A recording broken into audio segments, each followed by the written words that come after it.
In the silence of the night, when only the wind is blowing through the roof and your slow breathing echoes in your mind, let me, Elwood, take you back to a time long gone. A dark, dangerous, and not so glamorous world of medieval assassins. Shadows creeping through castle halls and dark alleys to change history with a knife and a whisper, while Hollywood makes them look cool. The truth is, being a medieval assassin seriously sucked, so before you get comfortable, take a moment to like the video and subscribe, but only if you genuinely enjoy what I do here. And let me know in the comments where you're tuning in from and what time it is for you. It's always fascinating to see who's joining us from around the world. Now, dim the lights. Maybe turn on a fan for that soft background hum. And let's ease into tonight's journey together. Let's be clear. No one in medieval times woke up and said, "You know what? I'd like to stab a nobleman in the throat for 12 silver coins and the honor of hiding in a barrel for 3 days." Becoming an assassin wasn't a career path. It was more like a last stop on the life went horribly wrong train. Most medieval assassins weren't mysterious loners trained in mountaintop temples. They were desperate peasants, disgraced soldiers, ex-thieves with decent aim, or people so far off society's radar they could kill a man and still not be noticed in the census. If you were well off, you didn't become an assassin. You hired one. If you had a title, land, or even a goat to your name, you were in management. But if you just escaped debtor's prison, had a reputation for solving problems, and could sneak into a tavern without being seen, congratulations. Someone, somewhere, was about to slide a coin purse across the table and whisper a name. And that name wasn't a fun one. You weren't asked to take out Bob the quiet turnip farmer. It was usually a corrupt baron, a bishop with too much gold, or someone with 12 bodyguards and a moat. The pay, tempting. The job, horrifying. But by the time someone considered it, they had nothing left to lose. No family, no future, and definitely no dental plan. Plus, let's not forget the absolute lack of job perks. No pension, no glory, no evenings off. You couldn't exactly hang up a shingle that said, "Quiet eliminations by appointment." You just had to stay quiet, move fast, and never ever tell anyone what you did for a living. Especially not loudly over ale at the inn. Oh yeah, I'm a traveling carpet seller. The stains, die. So yes, nobody dreamed of being a medieval assassin. They landed there because the world chewed them up and spat them out wearing a hood and holding a rusty dagger. You weren't the hero. You weren't even the villain. You were the footnote that made everyone nervous, and probably didn't live to enjoy the coin. Let's burst the first myth wide open. Medieval assassins didn't train under candlelight in some hidden monastery, with wise mentors and inspirational flute music in the background. There was no montage, no teacher, no pep talk. If you learned anything, it was by not dying the first few times you tried. Most assassins weren't trained professionals. They were desperate amateurs with a decent sense of direction and the ability to climb quietly without sneezing. If you had military experience, great. That meant you knew how to hold a knife properly. If not, well, stabbing someone is fairly intuitive. But escaping afterward with both kidneys still intact? That takes skill. Or luck. Usually just luck. There were no manuals, no guild orientation meetings, no safety briefings. You didn't get taught how to spot a body double or where nobles keep their bedroom exits. You figured it out while hanging from a windowsill, wondering if you just crept into the servants' quarters again. Poison. That was trial and error, with heavy emphasis on error. Sometimes it worked. Sometimes your target just got mildly dizzy and more suspicious of his soup. Sometimes you drank the wrong cup. There was no medieval poison control hotline, just hope, herbal guesswork, and a strong stomach. Sure, if you were lucky. And I mean lottery lucky. You might have picked up some skills from thieves or mercenaries. Maybe an older assassin showed you how to walk without squeaking on cobblestones. But mentoring wasn't standard. It was rare and short-lived, because assassins don't retire. They disappear. Weapons training. Forget it. You weren't carrying a broadsword. You had a dagger you stole off a guard. Maybe a garrote if you were feeling fancy. And whatever else fit under your cloak without jingling. So no. You weren't some shadowy martial arts master. You were a guy with calloused hands, quiet footsteps, and a deeply unhealthy relationship with alleyways. Success didn't come from training. It came from survival. You learned how to kill by doing it. Quickly, sloppily, then vanishing before anyone could sketch your face and tack it to a church door. In short, your education was brutal, practical, and offered zero graduation ceremonies. Just bruises, bloodstains, and the creeping realization that you were very much on your own. Let's talk about why you became an assassin in the first place. Coin, cold, heavy, jangly, deliciously spendable coin. The promise of it is what got you into this. But the reality? You got paid in lies. When someone hires an assassin, they don't want a long-term relationship. They want a one-time service, no paperwork, and ideally no witnesses, including you. They offer you a pouch of silver. Half now, half when the job is done. That's if they're feeling generous. But here's the thing. When the job is done, is code for, after we verify you didn't mess it up, or make us look bad, or leave a trail that leads back to us, or survive long enough to tell anyone about it. So, you do the job. You sneak through shadows, risk your life, maybe kill a baron in his sleep. Not pretty, not poetic. And when you return, ah yes, about that payment.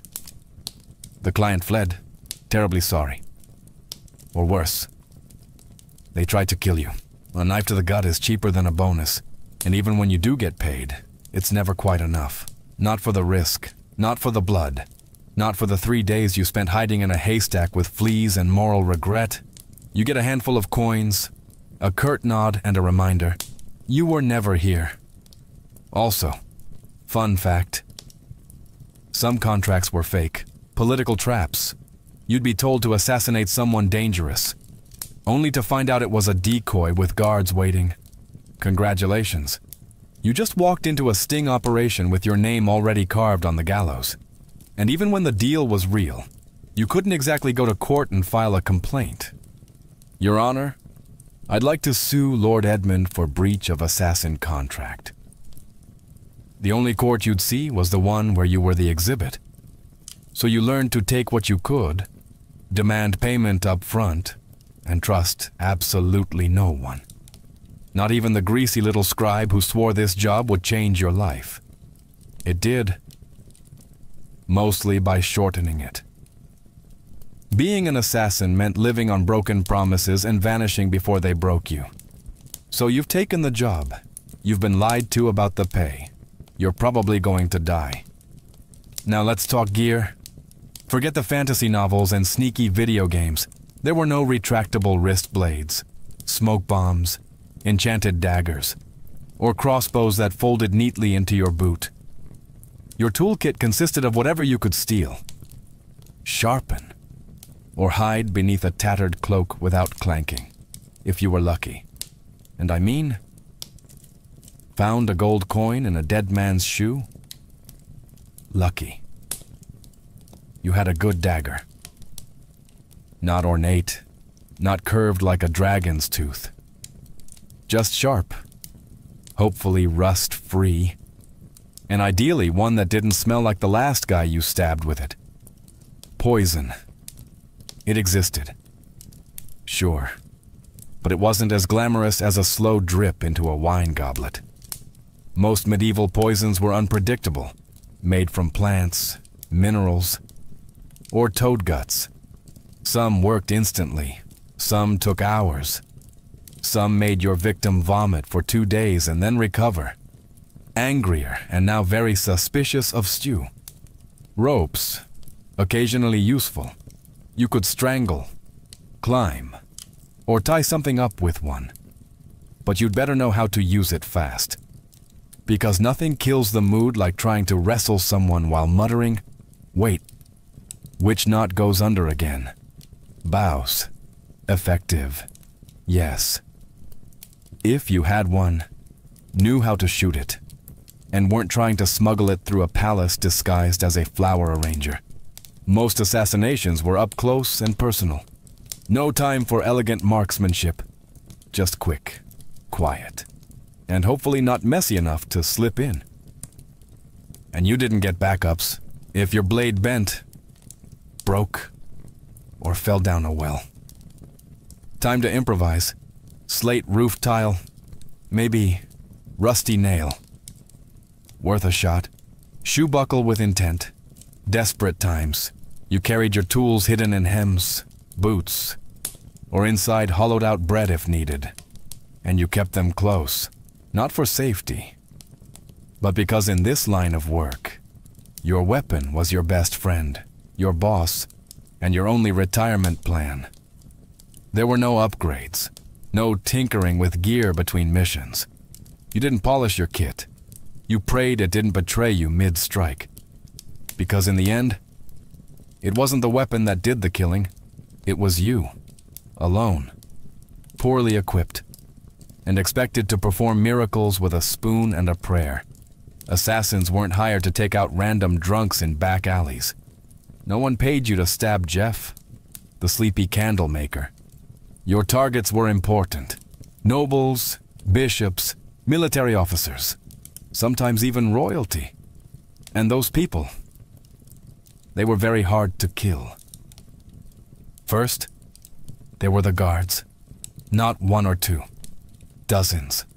Armed, armored, and well-fed. Some guarded the front, some the back. Some just stood there looking intimidating, daring you to blink wrong. You'd spend days memorizing patrol patterns, door creaks, and exactly how many stairs it took before the knight with asthma needed a breather. Second, there were walls. Castles didn't have front porches. They had gatehouses, murder holes, and moats full of things that bite. If you didn't fall into the water, you still had to worry about arrow slits and boiling oil. Yes, boiling oil.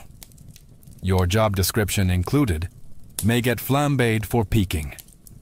Third, there were the servants and staff, the cooks, scribes, and stable boys. One wrong look from you, and they'd be whispering to the guard captain faster than you could say, "I'm just a herbalist." Assassins weren't just fighting swords. They were fighting gossip. And medieval gossip travels at light speed, if it means someone gets to keep their head. And finally, your actual target, paranoid. Rightfully so. These people were surrounded by backstabbers, relatives with claims to their titles, and 36 people pretending to like them. They didn't eat without a tester. They didn't sleep without 3 locks on the door.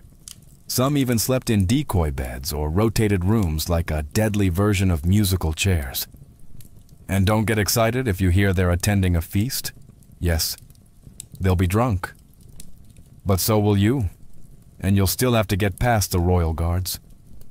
3 dogs, a very alert jester, and 50 witnesses holding tankards. Even getting close to your target could take weeks. Posing as a servant, bribing a chambermaid, hiding in barrels. And when the moment finally came, you had one shot, one precise, perfect, non-squeaky, non-bloody, ghost vanish in the night moment.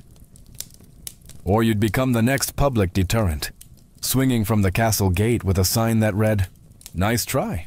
Let's be honest. When you picture a medieval assassin, you probably imagine sleek black robes, leather braces, maybe a mysterious hood billowing in the moonlight. Reality. You looked like a sick goat herder with something to hide. Disguises in the Middle Ages weren't exactly high fashion. You didn't have custom-tailored cloaks or retractable armor. You had whatever you could scavenge. Peasant rags, a monk's robe 2 sizes too big, or the remains of a guard uniform that definitely still smelled like its previous owner. The goal was to blend in, but blending in meant looking like everyone else who hadn't bathed in 2 weeks, limped from old injuries, and had a nervous twitch from malnutrition. You didn't look suspicious because of your cloak.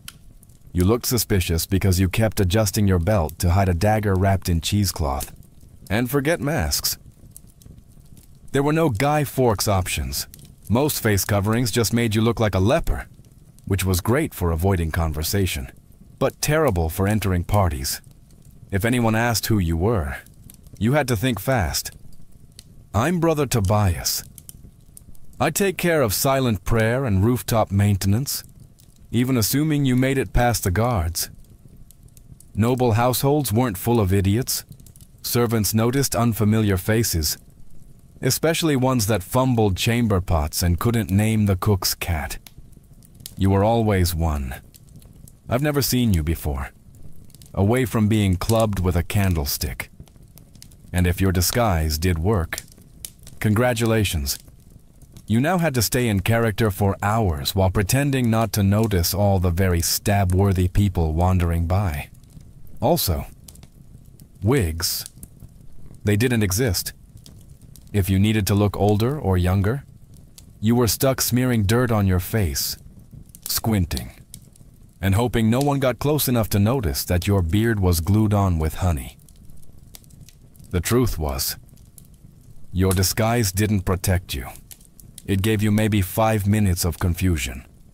After that, you had to be gone, invisible or very, very convincing. And if anyone saw through it, well, let's just say no one wants to be the assassin caught in the bishop's laundry room, wearing a nun's habit and holding a sword. Especially not on a feast day. In medieval times, if you were an assassin, you didn't have a team. You didn't have a sidekick with a crossbow, a clever alchemist in a secret lair, or a handler who gave you coded scrolls and warm encouragement. You had you.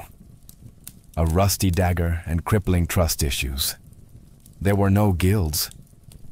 At least not ones you could actually count on. And if there were whispers of a brotherhood of assassins, it was mostly tavern talk, fueled by mead and boredom. You were more likely to meet a ghost than another professional killer who wanted to network. Why the isolation? Because in your business, the fewer people who knew you existed, the longer you lived. Every contact was a risk, every loose tongue a potential noose. Even your client might not know your real name, and if they did, you were already planning your exit. Companionship. Laughable. Friends asked questions. Lovers noticed bruises, bloodstains, and why you always slept with a blade under the pillow. You couldn't settle down. You couldn't afford to. One mistake. One person recognizing you in a market. And your whole life turned into a sprint for the nearest sewer grate. Even fellow criminals kept their distance. Thieves and smugglers were sociable. You were that guy who makes people disappear. They feared you. Or worse, saw you as a walking liability. No one wanted to share stew with someone whose occupation could attract a mob with torches. And don't expect sympathy. You couldn't tell anyone how hard it was to sleep after silently strangling a corrupt bishop. If you talked about your job, people assumed you were either lying or dangerous. And they weren't wrong. So you kept your secrets, your scars, and your weapons to yourself. at inns. You sat in the darkest corner, back to the wall, eyes always scanning the door. You never drank too much. You never stayed more than a night. You didn't say your name unless someone paid you first, and even then, it probably wasn't your real one. Being a medieval assassin meant perfecting the art of vanishing. Not just in a crowd, but from every life you never got to have. Let's say you took the job. You planned your route. You bribed the right doorman. You disguised yourself as a very convincing chimney sweep. And then, you froze. Maybe the target turned around unexpectedly. Maybe they were with their child. Maybe you got the shakes at the worst possible moment, and your knife hand trembled like a terrified squirrel. Guess what? You're now dead. Because failure for a medieval assassin wasn't a slap on the wrist or a bad performance review.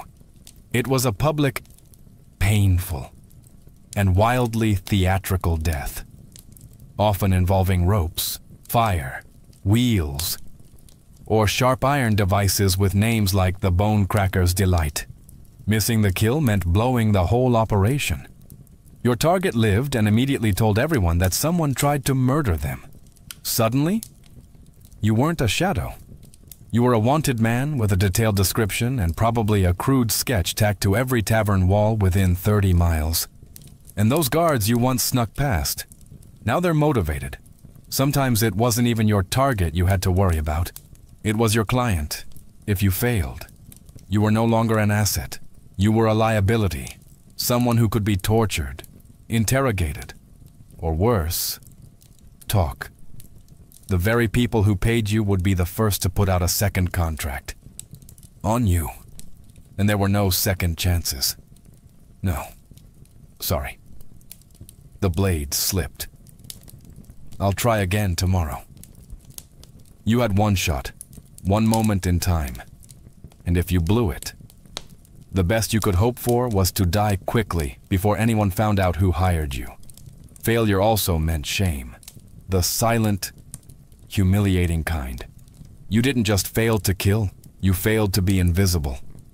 To be perfect, and for assassins, perfection was survival. Anything less, might as well paint a target on your back and start practicing your final word speech. It didn't matter how many jobs you'd done before. No one cared that you succeeded 12 times. Because in this profession, you're only as good as your last kill. And if your last kill didn't happen, you'd better start running. So you did it. The plan worked. The dagger struck true. No screams, no guards. Just a clean drop to the floor and a very important person who now wasn't.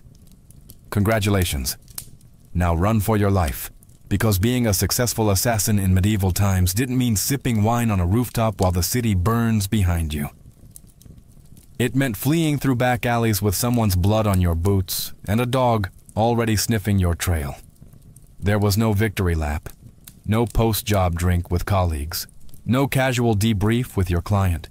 You didn't even get a moment to admire your work. The moment your blade struck, your new job became escaping everyone who now wants to murder you in increasingly creative ways.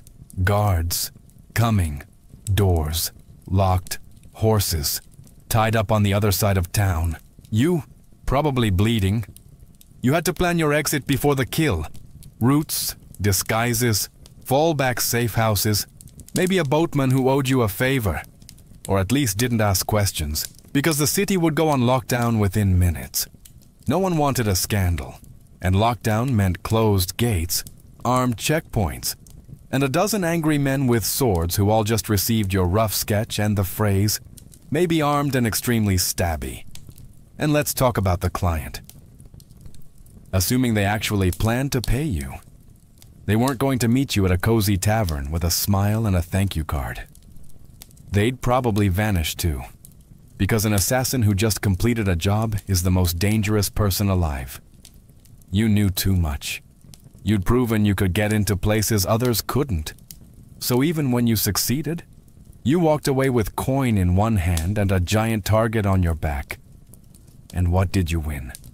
A week of sleeping in haylofts, bribing ferry captains, shaving your beard in the dark, and pretending your name was Brother Lucian as you tried to blend in with monks heading east. Because success didn't mean survival. It meant starting the whole game over, in a new city, under a new name, with even more people looking for you this time. So yes, you made the kill. Now run like hell. If being a medieval assassin wasn't already miserable enough, poor, hunted, and sleeping in places that smelled like goat, you also had to deal with the wonderfully creative paranoia of the people around you. Because in the Middle Ages, assassins weren't just feared, they were considered cursed. To the average peasant, you weren't just a killer in a hood.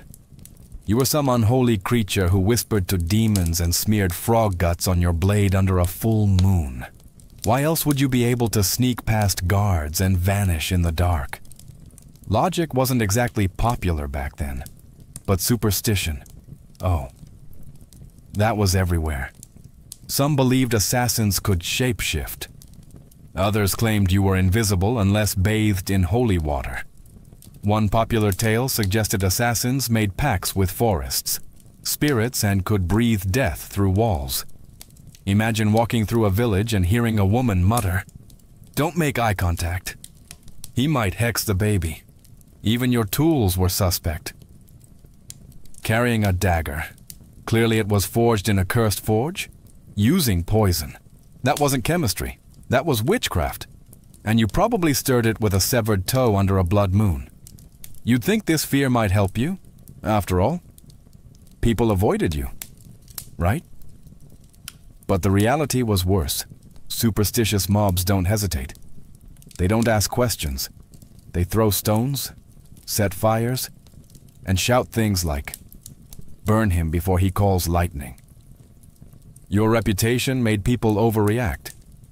The second someone died unexpectedly, illness, accident, choking on a chicken bone, someone would whisper, maybe it was a shadow man, maybe it was him. You could be hunted just for existing in the same village as a suspicious death. That meant you had to keep moving, always stay too long. And suddenly a priest is ringing a bell while 5 angry farmers hold pitchforks like they've been waiting for this moment their entire lives. And heaven help you if you were caught with anything remotely weird. Dried herbs, strange coins, or even a foreign accent.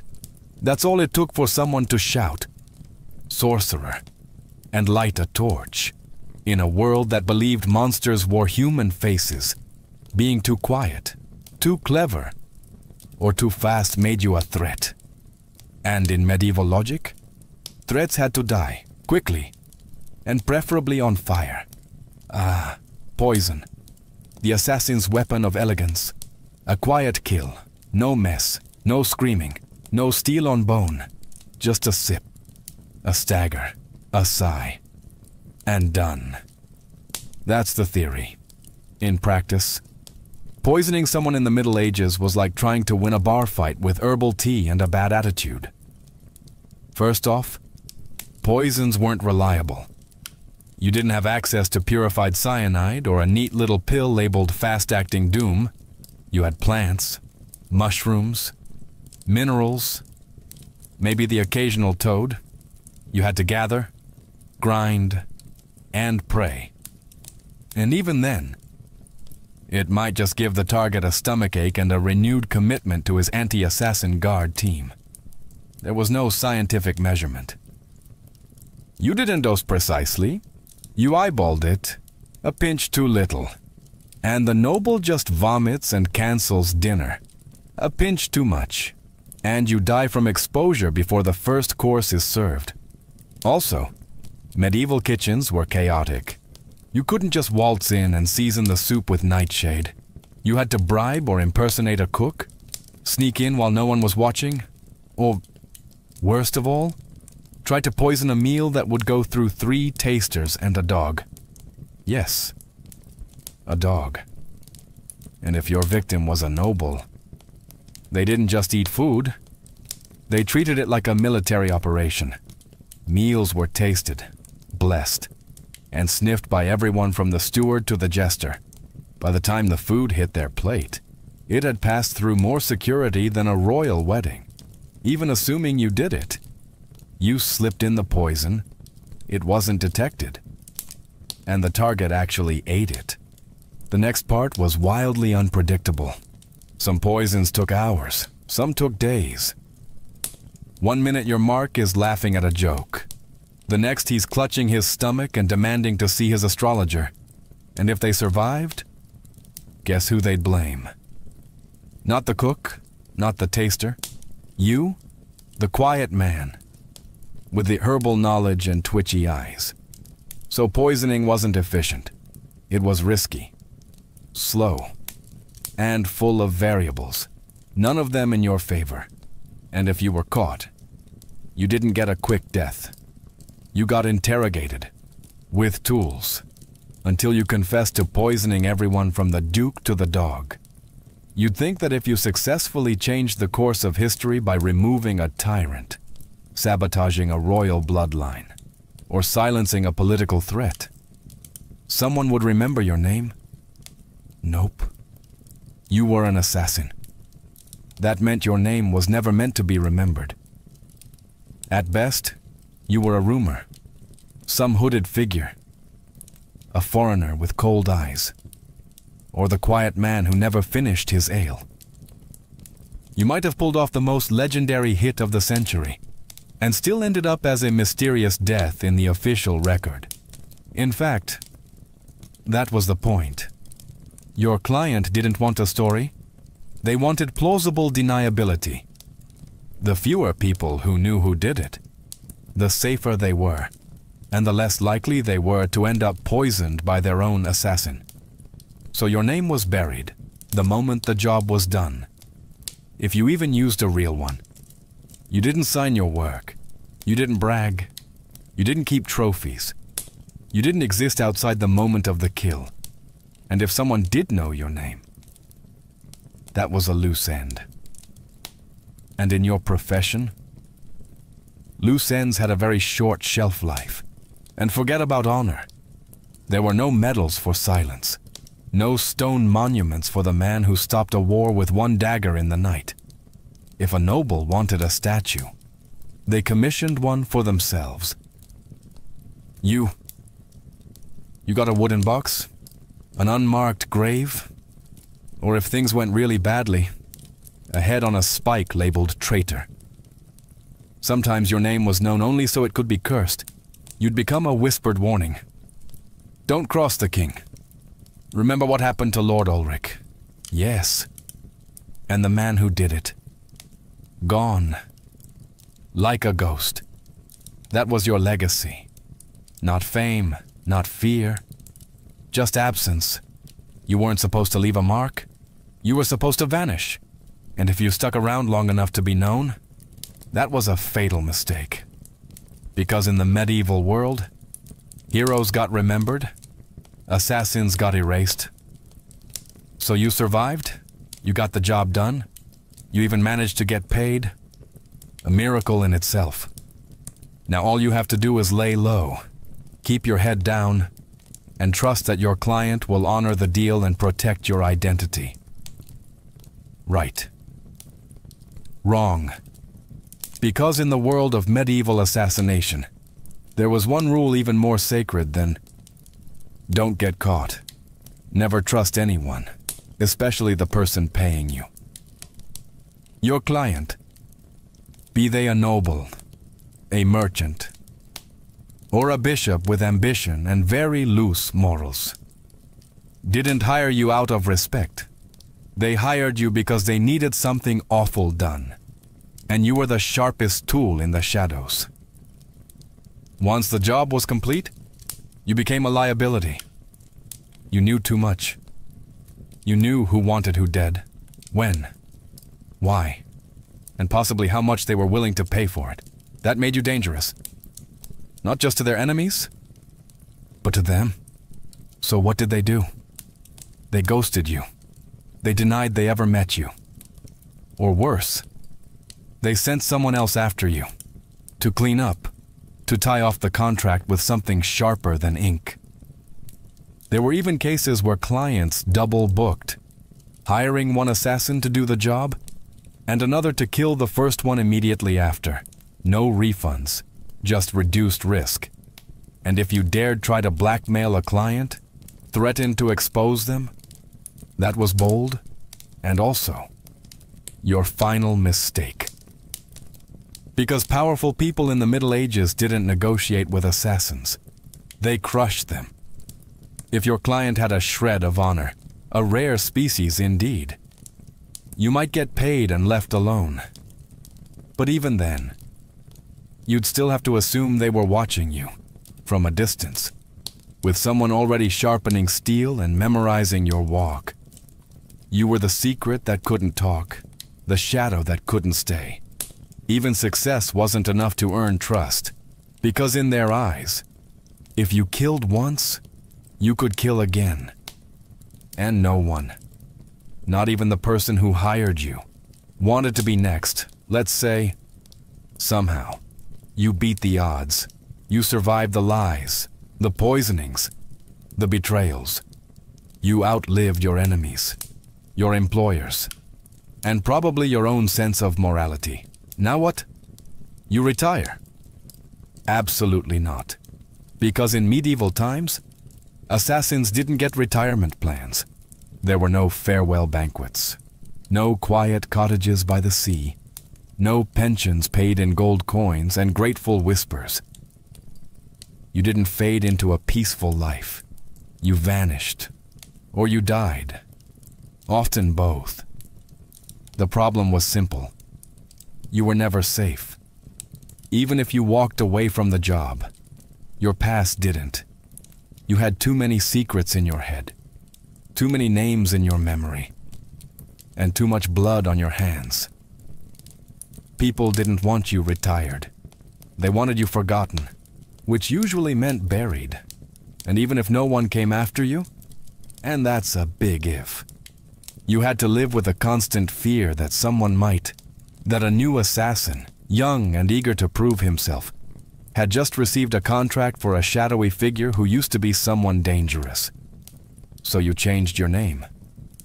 Again, you moved to a village where no one asked questions. You faked a limp, sold herbs, pretended you once worked as a guard. But even then, you didn't sleep well. You avoided crowds. You always sat facing the door. You kept your dagger under the floorboard, next to the pouch of coins you never touched. Because it still smelled like the man you earned it from. And you couldn't trust yourself either.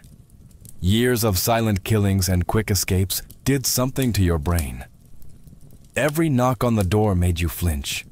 Every stranger on the road might recognize you. You stopped dreaming, because dreaming was dangerous. You couldn't love. You couldn't relax. You couldn't laugh too loud. You lived like a ghost pretending to be a man. The truth was, there was no endgame for a medieval assassin. Just a slow, cold fade into obscurity. Always moving, always watching. Until one day you slipped into the dark and no one noticed. And maybe that was the best you could hope for. By now you've probably figured it out. Being a medieval assassin wasn't darkly romantic. It wasn't noble. It wasn't even all that profitable. It was a grim, thankless, short-lived career, wrapped in blood-stained linen and followed by a crowd of people who wanted you dead. You wouldn't last. Not a week. Maybe not even a day. Because you'd start with the wrong assumptions, that you'd be sleek, in control, a whisper in the dark. But what you'd really be is cold, hungry, and one bad guess away from the noose, you'd slip into town, cloak pulled tight, ready for action, only to discover that your target moved locations. The guards are drunk but trigger happy, and the stable boy you paid for information just sold you out for a mug of ale and a piece of bread. You'd freeze at the wrong time, stab the wrong guy, get spotted by someone's maid who once saw your face near the chapel, and suddenly you're not a shadow. You're the problem. Then what? You run. But you're not used to medieval terrain. The mud, the uneven cobblestones, the absolutely insane number of loose chickens in the street. You slip, fall, get tackled by a guard named Thomas, who just got dumped and is looking for an outlet. And let's say you survive that, then you deal with the aftermath. No allies, no honor, and no future. Just whispers, suspicion, and the growing realization that even if you succeed, the best you can hope for is to die old and alone, hiding behind a false name in a village that still believes in fairies. So no, you wouldn't last.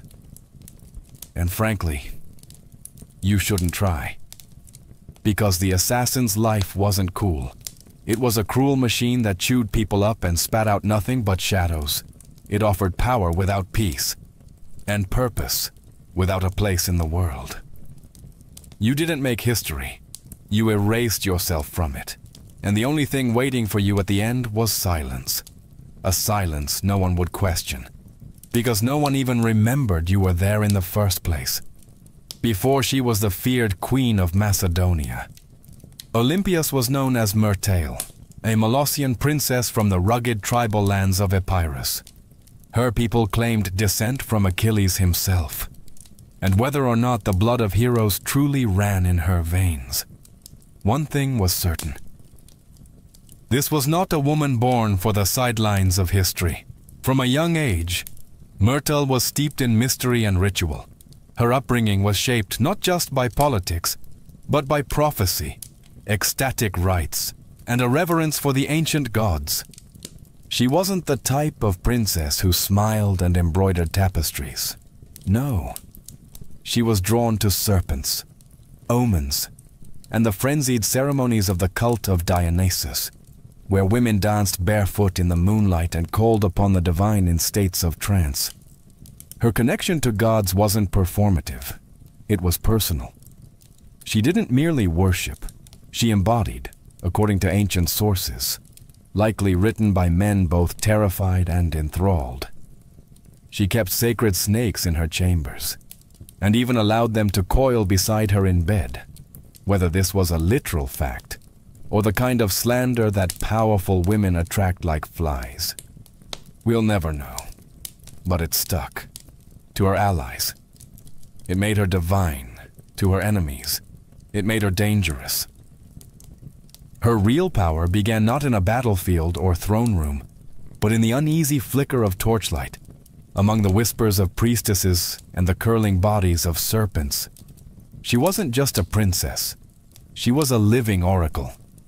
A woman touched by something older than politics and colder than steel.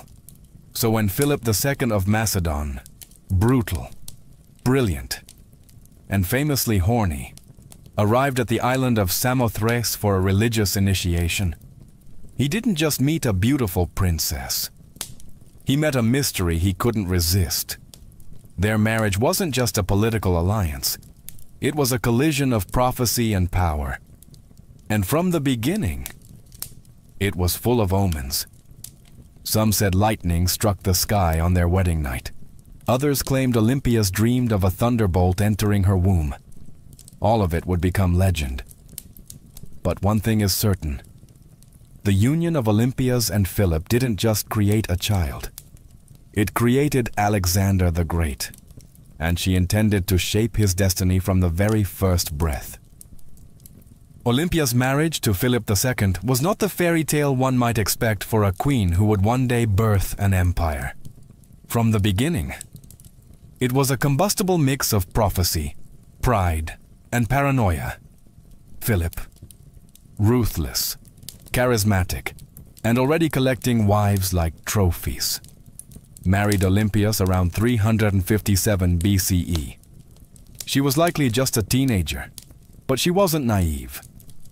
She saw in Philip a man whose ambition matched her own, and perhaps even a divine match for her spiritual destiny. Macedon wasn't exactly an easy kingdom to walk into. It was a land of iron and ambition, where kings were killed by cousins and brothers, turned into rivals overnight. But Olympias, the priestess of Epirus, walked in with her head held high and eyes already on the crown. Their marriage was rocky from the start. Philip, for all his political genius, was not built for monogamy. He would go on to marry multiple women, often for alliances, always for power. But Olympias wasn't one to sit quietly in the shadows. She held her own court, maintained her own alliances, and was known to turn to oracles and rites to divine her future, and perhaps Philip's fate. Then came the birth of Alexander. Even that was wrapped in celestial drama. Legends say Olympias dreamed that a thunderbolt struck her womb, and that flames danced around her child without burning him. Philip reportedly had a vision of sealing his wife's womb with a lion. Yes, a literal lion. Whether they believed these visions or invented them, they certainly acted as if Alexander was destined to rule not just a kingdom, but the world. But even as the child was celebrated, cracks in the royal marriage deepened. Olympias resented Philip's other wives, especially his Macedonian bride Cleopatra Eurydice, whom he married later in life. This was more than a domestic issue. It was a threat. Cleopatra was Macedonian-born, and any son she bore would be purer in the eyes of the local nobility. A direct threat to Alexander's future. Olympias saw it clearly. The palace wasn't just a home. It was a battlefield. And she would use every snake, dream, ritual, and whisper she had to make sure her son wasn't just remembered, but crowned. She was no longer Myrtle. She was Olympias now, and no one would take her son's throne without facing her wrath. By the time Alexander was a teenager, the Macedonian palace in Pella had become a war zone of veiled insults, political maneuvering, and bitter rivalries. Olympias wasn't just fighting for influence. She was fighting for survival. She knew that the court was filled with snakes, but she was the one who taught them how to bite. Philip II had begun to distance himself from her. He was campaigning more, drinking more, and, perhaps worst of all, listening more to his Macedonian advisors. The final blow came when he married a young noblewoman named Cleopatra Eurydice, not to be confused with the Cleopatra of Egypt. This Cleopatra was Macedonian-born, and her uncle Attalus was one of Philip's top generals. To Olympias, it wasn't just betrayal, it was a declaration of war. The marriage ceremony was a disaster. At the feast, Attalus drunkenly mocked Olympias and Alexander, calling into question the legitimacy of Alexander's birth. Was he really Philip's son, or was he the child of a god? As Olympias liked to claim, it was meant as an insult. But Olympias seized the myth. Let them whisper. Let them believe her son was touched by Zeus. It made him untouchable. Alexander stormed out of the feast. Olympias left Macedon entirely, retreating to Epirus. But her exile was not defeat. It was strategy. In her homeland, she was still royalty. She could gather support, whisper in ears, and watch as Philip's palace began to rot from within. She didn't need to be physically present to be dangerous. Then came the shockwave. Philip was assassinated at his daughter's wedding, just as he was about to invade Persia, just as he was on the verge of crowning himself not just king of Macedon, but potential emperor of the known world. The question that echoed through every marble corridor and torch-lit hall was the same. Who did it? Was it Pausanias, the jilted bodyguard who carried out the act? Was it the result of court intrigue? Was it Alexander himself? Or, whisper it softly, was it Olympias? No one could prove it, no one dared, but many believed it, after all, within days. Cleopatra Eurydice and her newborn child were dead, murdered, some say, by Olympias herself. The serpent had returned to the palace, and now nothing stood between her son and the throne. With Philip dead and Macedon in mourning or confusion, Olympias made her move, while others scrambled to understand the chaos. She acted swiftly, brutally, decisively. First, Cleopatra Eurydice, the young Macedonian queen and rival wife, was eliminated. According to chilling accounts, Olympias didn't just have her killed, she made her death symbolic, public, humiliating. Some say Cleopatra was forced to hang herself after watching her infant daughter be murdered. Others claim Olympias had the child thrown onto a funeral pyre. What's agreed upon is this: no mercy was shown. Olympias understood what many mothers in ancient courts refused to accept in a royal palace. Mercy is a liability, a rival child, no matter how small, is a future war, and Olympias was done playing defense.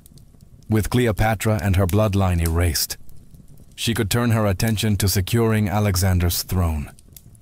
Her teenage son, bold, brilliant, already trained by Aristotle, was declared king without serious opposition. But don't be fooled. It wasn't just his charisma or his father's legacy that made it possible. It was Olympias. She knew which generals to threaten, which nobles to flatter, and which enemies to quietly remove. She wasn't just protecting her son's rise, she was engineering it.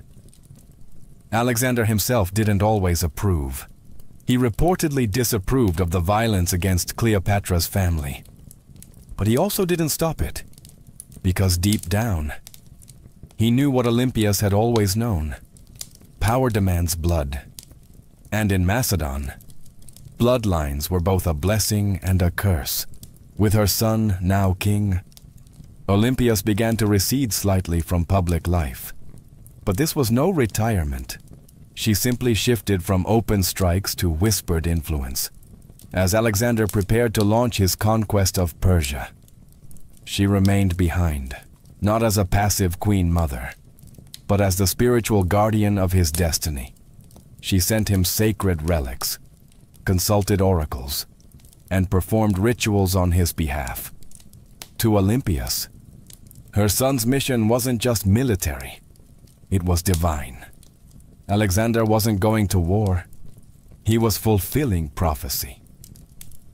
And as long as she drew breath, no rival, Macedonian, Persian, or otherwise, would derail that divine plan. She had crowned her son. She had cleansed the palace. Now, she would guard his empire, from behind the curtain, with teeth bared. As Alexander marched east to conquer the known world, Olympias remained behind in Macedon, a queen without a throne, but not without power. Her official title was Queen Mother, but make no mistake, she ruled in all but name. Though regency was technically handed to Antipater, one of Alexander's trusted generals, Olympias refused to be sidelined. She wrote letters to her son constantly, advising, warning, sometimes chastising him. These weren't the sweet letters of a doting mother. They were political briefings, laced with oracles and venom. And Alexander, thousands of miles away, read every word. She reminded him who his true enemies were. She questioned the loyalty of his companions. She criticized his fascination with Persian customs, his choice of wives, and his flirtation with calling himself a god. No one else dared say these things to him. But Olympias was never afraid to speak as a mother, or a priestess of divine will. Back in Macedon, Antipater grew increasingly resentful. Olympias undermined him at every turn. She used her status, her religious authority, and her family ties to stir opposition against him. She had influence in Epirus, in Thessaly, and among the aristocracy. She could spread rumors like wildfire. And with Olympias, a whisper could be deadlier than a sword. Meanwhile, her letters to Alexander became more urgent. She warned him of Antipater's ambition, painting him as a second Philip, ready to betray and usurp. Whether she truly believed it, or simply feared losing her grip, she kept pressing her son to act. Alexander, however, hesitated. He needed Antipater to keep order in Greece while he fought in Asia. And so, the rift between mother and general widened. Olympias watched, she waited. But beneath her religious robes and maternal concern, she was growing impatient. She hadn't endured years of palace warfare to be ruled over by an old soldier. As Alexander's empire stretched from the Aegean to India, Olympias saw cracks forming. He was taking on too much, trusting too many foreign advisors, and drifting away from the mother and the gods that made him. She believed his victories came from divine favor, and from her. And if he forgot that, well, Olympias knew how to remind kings who they really were, even if that king was her own son. When news of Alexander's death in Babylon reached Macedon in 323 BCE, it didn't arrive like a trumpet, it arrived like a dagger. For Olympias, it wasn't just the loss of a son, it was the collapse of a world she had spent decades building. Her boy, the divine storm she had prophesied, raised, unleashed, was gone. And he'd left behind no clear heir, no single successor, only chaos. The mighty empire he carved out was already fracturing. Generals, his so-called successors, were already dividing it up like jackals around a corpse. Antipater still held power in Macedon and Greece, and he had no love for Olympias. Worse, her daughter Cleopatra, Alexander's sister, was being courted by rival generals for marriage, each one hoping to use her bloodline as a claim to the throne. Olympias saw what was coming. Civil war wasn't a possibility. It was inevitable, and once again she would have to act. But she no longer had Alexander. What she had instead was his bloodline, his young son, Alexander the Theuc, born to Roxana, the Bactrian princess Alexander had married. Roxana, still in Macedon, was vulnerable. The boy was even more so. Olympias recognized that the infant was now the last true piece of her son's legacy, and that made him a target, but it also made him a weapon. She allied herself with Roxana and the boy, determined to protect them and use the child's birthright to stake her own claim in the political battlefield. But the tide was turning. The generals who once bowed to Alexander had no interest in kneeling to his widow or his mother. They had armies now, ambitions and grudges. Olympias didn't flinch. She'd faced snakes, traitors and kings. A few warlords with crowns and stolen spears wouldn't scare her. So she plotted. She waited. She watched as Antipater died, and was replaced by his son Cassander, a man with ice in his veins and no tolerance for the old queen's games. It was only a matter of time before these two forces collided. The serpent mother of Alexander and the cold-eyed usurper who wanted her buried. Alexander was gone, but his shadow was still moving, and Olympias was still coiled within it, ready to strike, years after Alexander's death. While his empire crumbled into civil war, Olympias made her most audacious move yet. She returned to Macedon, not as a grieving mother, but as a political force of divine fury. The regency had been splintered. Cassander, the son of her old enemy Antipater, was seizing power, and Roxana, along with young Alexander IV, was effectively imprisoned. Olympia saw the writing on the wall. If she did not act now, her grandson would vanish like a shadow at dusk. So she made a deal with Polyperchon, an aging general who still held a flicker of legitimate authority. Olympias would return, not to plead, but to rule. With Polyperchon's backing, she entered Macedon at the head of an army, and the moment her feet touched home soil, everything changed. Towns opened their gates. Soldiers defected to her side. Even some of her old enemies hesitated. Olympias, despite her age, was still a name that shook the ground. Then came her vengeance, one by one.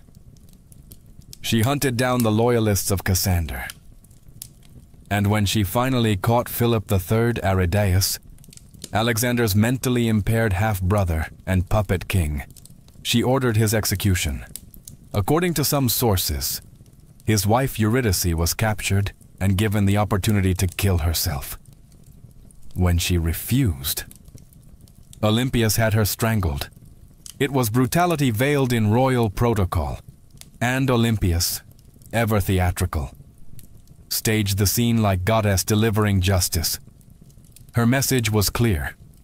Only the bloodline of Alexander had the right to rule. Everyone else was a pretender. For a brief, burning moment, Olympias held the kingdom in her grip. She had restored the dynasty. She had avenged betrayals. She had reminded Macedon what royal power looked like when wielded by a woman with nothing left to lose. But power, in Macedon, was like fire in dry grass. And Cassander was still out there, calculating, biding his time. He returned with a vengeance. His army outnumbered hers, his resources deeper, his cruelty colder. Her allies began to abandon her. Polyperchon lost influence. The tide turned. Olympias, now isolated in the fortress of Pydna, watched as her enemies closed in. She had lit the match. Macedon had burned. And now the smoke was thick, and her enemies were at the gates. Olympias, once the most feared woman in the ancient world, now found herself besieged in the coastal fortress of Pydna, alone, cut off, surrounded by the army of Cassander, who had come to finish what his father had started. But Olympias didn't beg. She didn't plead. For nearly a year, she endured the siege like a statue carved from divine wrath. Food ran short. Disease crept in. Allies vanished. Yet within the fortress walls, she maintained the same unshakable presence that had once shaken kings. To the very end, she carried herself not as a prisoner, but as the mother of a god. Cassander, ever cautious, hesitated. He knew killing Olympias was dangerous. Even now she carried a myth around her like armor. She was still the mother of Alexander the Great. To strike her down might seem like blasphemy. So he offered her safety. Surrender, he said, and her life would be spared. Olympias knew better. She had seen too many royal promises turn to ash. Still, hunger was no longer just a discomfort. It was death. Her garrison broke. Her followers surrendered. And Olympias, unbending until the very end, was finally handed over to her enemies. Cassander didn't kill her himself. That would have been too simple and too merciful. Instead, he turned her over to the families of those she had executed during her brief return to power. Let them decide her fate. They condemned her to death. But here's the catch. When the executioners came, no one dared strike the first blow. Olympia stood tall, regal, silent, eyes fixed on them like an oracle staring through smoke. These were Macedonians. They had grown up hearing of her rituals, her visions, her snakes. They had once cheered her son as a living god, And now here she stood, a frail old woman cloaked in myth, and not a single man had the courage to swing the sword. So Cassander sent others, foreigners, outsiders, people who had no memory of her power, only orders to follow. And thus Olympias was finally struck down, not with ceremony, not with dignity, but with silence. Her death marked the end of Alexander's bloodline in any meaningful power, and with it, the final ember of an empire founded on divine ambition was snuffed out. But even in death, Olympias left behind a shadow, and history would never forget the Serpent Queen. Olympias died not on a throne, but in the dust, unarmed, abandoned, and executed by the very people she once ruled. But history is strange. It does not always favor the ones who die in silk sheets. Sometimes it remembers those who went down hissing, and Olympias was never meant for quiet history. In life she had wielded motherhood like a sword, and prophecy like a shield. She wasn't just the mother of Alexander the Great. She was one of the architects of his rise. Without her, there is no myth of the divine child, no rituals whispering of thunderbolts and lions, no ruthless purging of rivals that cleared the path for a teenage king to rule the known world. Olympias didn't just give birth to an empire. She defended it with claws. Yet even among the ancient world's most ruthless dynasts, Olympias stands apart. She didn't command armies in the field like Cleopatra, or ride into battle like Boudica. Her battlefield was subtler and colder. It was a world of poisoned goblets, political marriages, priestesses, and oracles. She understood the power of fear, and even more importantly, she understood the power of belief. She made people believe her son was divine, and she may have believed it herself. Her enemies branded her a murderer, a witch, a manipulator, and they weren't wrong.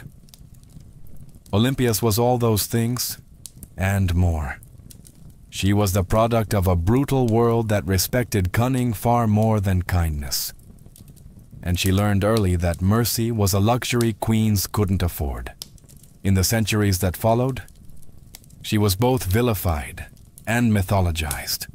Some called her a villain, others a visionary, but no historian, ancient or modern, could call her irrelevant. She haunted the legacy of Alexander like a phantom, always in the background, always just behind the curtain. And maybe that's exactly where she belonged. Not as a tragic mother or a footnote in a king's story, but as a story unto herself. The woman who wrapped herself in prophecy, slept beside snakes, and outlived gods. Olympia's bones turned to dust long ago.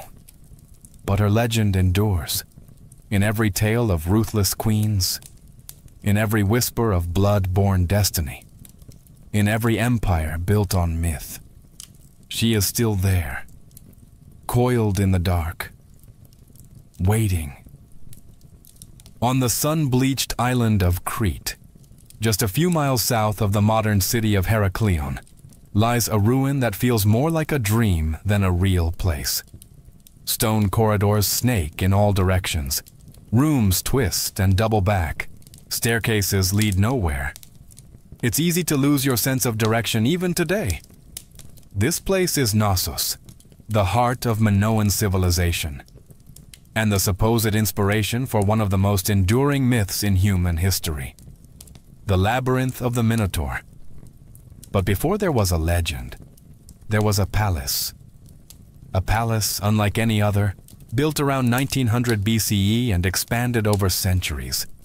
Knossos wasn't just a royal residence, it was an entire city under one roof, covering nearly 150,000 square feet. It featured over 1,000 rooms, light wells, storage magazines, shrines, workshops, and what may have been the first flushing toilets in history. It had running water, multi-story apartments, and an intricate system of air circulation. This wasn't a primitive fortress.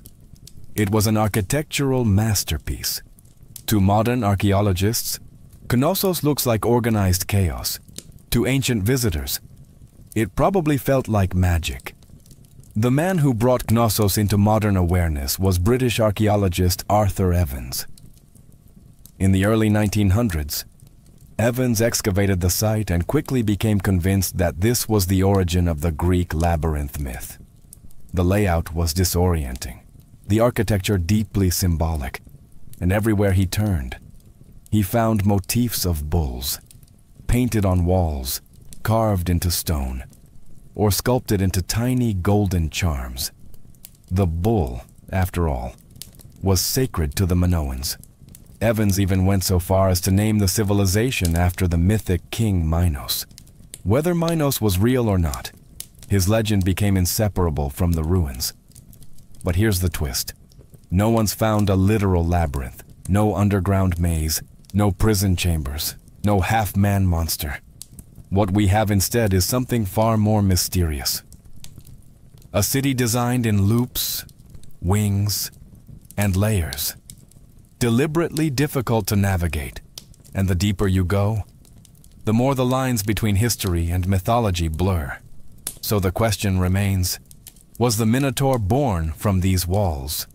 Or was the palace itself the monster? Knossos may not give up its answers easily, but it's very good at making us ask the right questions. The myth is as famous as the ruin.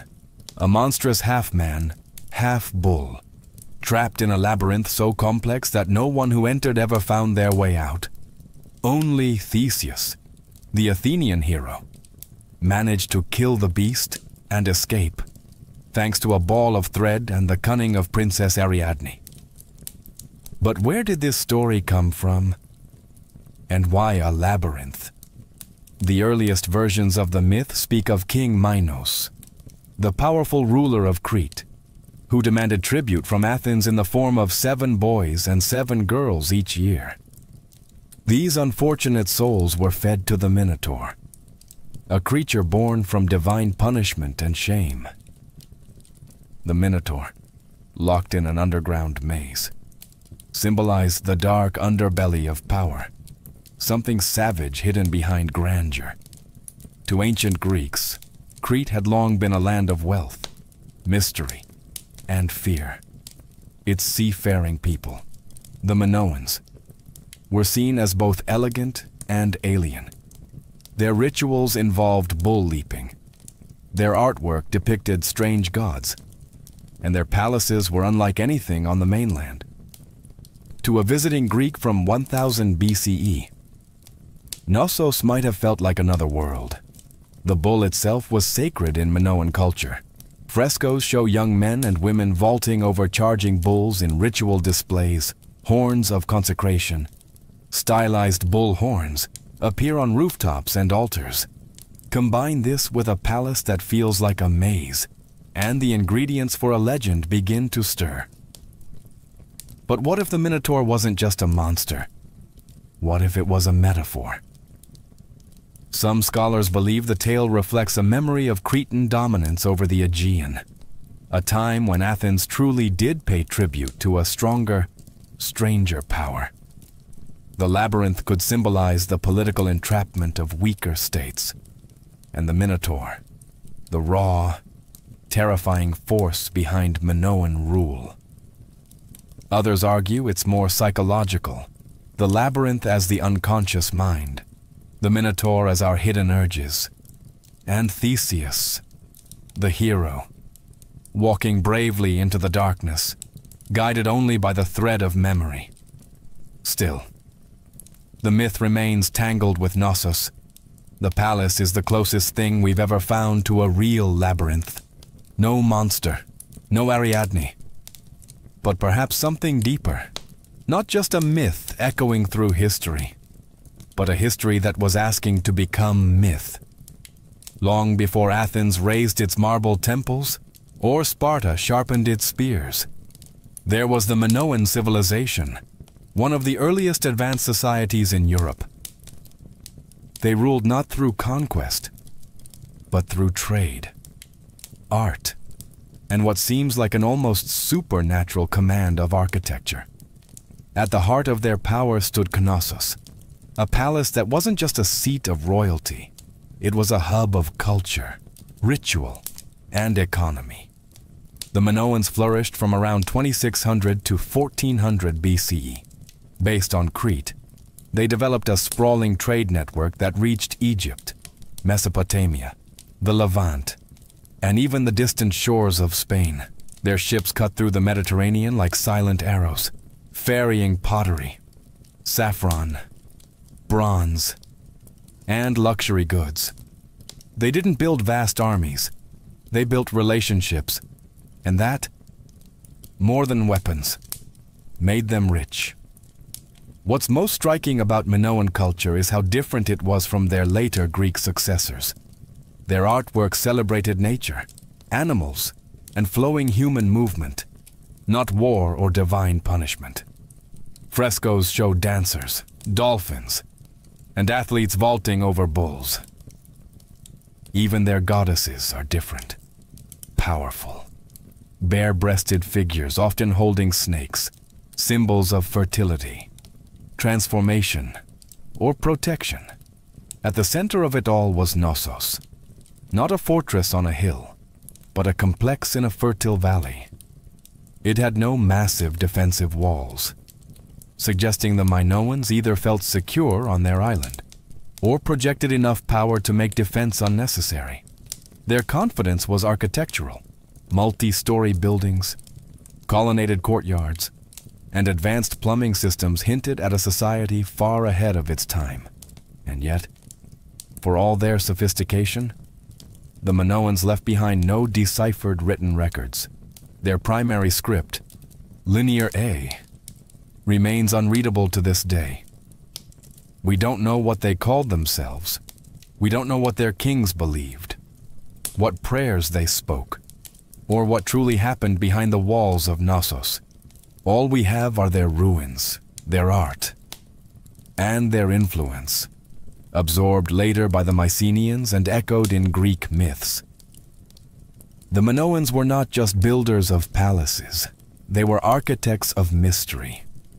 And Knossos wasn't merely a building. It was the beating heart of a civilization that shimmered for a moment like sunlight on the Aegean, and then vanished. But some say their echo still wanders the maze. To walk through Knossos is to walk through time.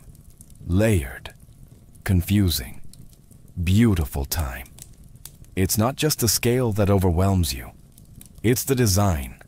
Rooms lead to rooms, corridors split and vanish, light wells cut through the heart of the building, stairs spiral into shadows, or emerge suddenly into sunlit courtyards. Nothing moves in a straight line. It's not hard to see why ancient visitors might have whispered labyrinth. Knossos wasn't just a palace. It was a living organism. Spanning an estimated 150,000 square feet, the complex contained over 1,000 chambers. Some tiny, some grand. These weren't randomly placed rooms. They were purpose-built. Workshops, storage spaces, shrines, apartments, and throne rooms, all arranged around a large central courtyard that may have hosted public ceremonies or bull-leaping rituals. The palace was built on multiple levels, up to 4 or 5 stories tall in places, using natural slopes and artificial terraces.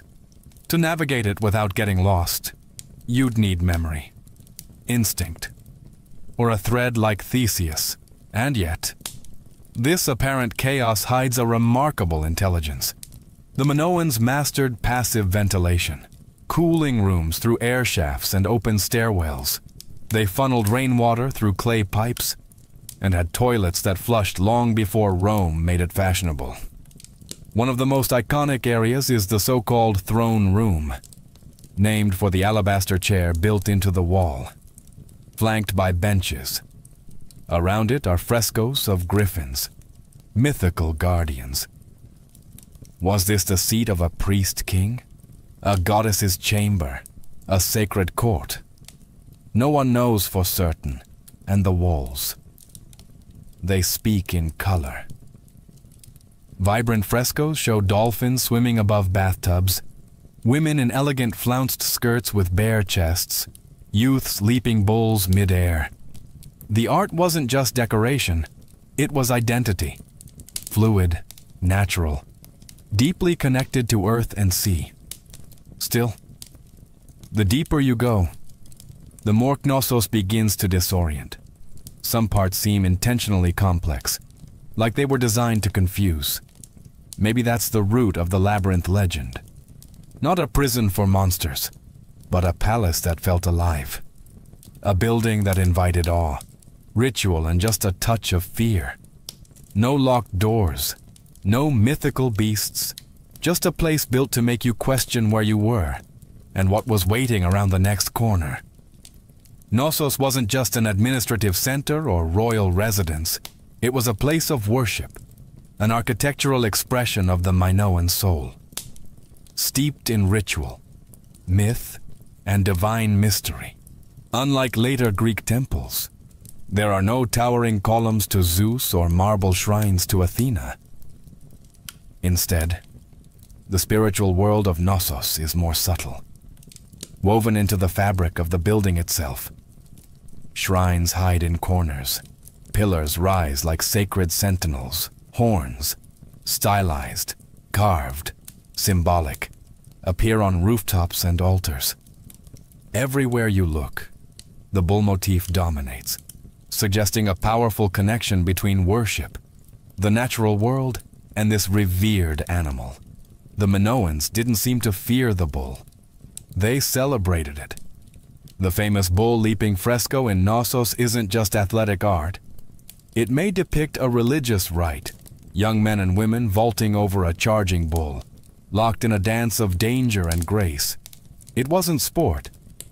It was sacred theater, possibly an offering to the gods, or a symbolic triumph over chaos. Then, there are the snake goddesses, discovered in storerooms beneath the palace. The snake goddess figurines are among the most iconic Minoan artifacts. Bare-breasted, arms raised, with serpents coiled in their hands or around their bodies. These figures radiate power. They are not submissive idols. They are guardians of the household, fertility, and perhaps life itself. To the Minoans, snakes symbolized renewal, rebirth, and mystery, creatures of both earth and underworld. The rooms where these objects were found hint at household shrines or ritual spaces, quiet, sacred corners hidden among the palace's bustling heart. Combined with the frescoes, the horns, the altars, and the labyrinthine corridors, the entire complex begins to feel like a ritual machine, a structure built not just for living, but for connecting with the divine. There is no centralized temple at Knossos, because the palace itself was a temple. Its layout, art, and design were all part of a spiritual worldview, where boundaries between sacred and secular didn't exist. This was a place where myth was architecture, where a corridor could become a passage to the gods, and where every echo in the stone chambers may have once been a whispered prayer. Knossos didn't just house people, it housed gods.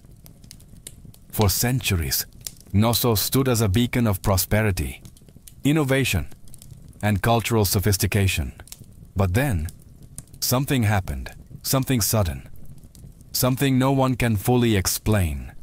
By around 1400 BCE, the palace was abandoned. The frescoes left to fade, and the Minoan civilization that once ruled the seas had vanished like mist over the Aegean. So, what happened? Theories abound. Some point to nature. Around 1600 BCE, the volcanic island of Thera, modern-day Santorini, erupted in one of the largest explosions in human history.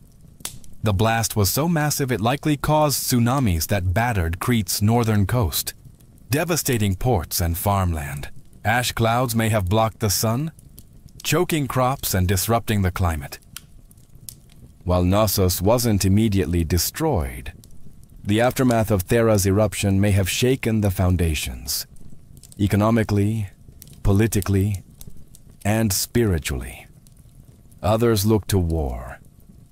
By 1450 BCE, the rising power of the Mycenaeans, mainland Greeks, may have taken advantage of Minoan weakness.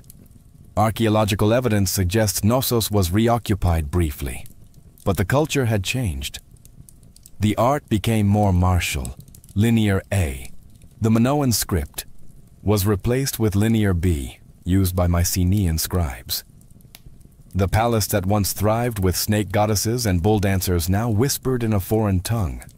Some scholars believe the Mycenaeans didn't invade in a single conquest, but gradually absorbed the island, first through trade, then influence, and finally rule. Others argue that internal collapse, a civil uprising, political instability, or the failure of the elite may have contributed just as much. What's striking, though, is how little violence is evident in the ruins. There are no charred skeletons, no signs of mass slaughter. Knossos didn't fall with a scream, it fell with a whisper. The great palatial system simply stopped. The rooms went quiet. The rituals ended, and nature slowly crept back in. By the time Homer sang of Crete in his epics, Knossos was already ancient myth, a memory tangled in stories of kings, monsters, and labyrinths. And maybe that's fitting, because what killed Knossos wasn't just eruption or invasion, it was time. And the way all great things, no matter how beautiful, eventually vanish beneath the weight of new empires.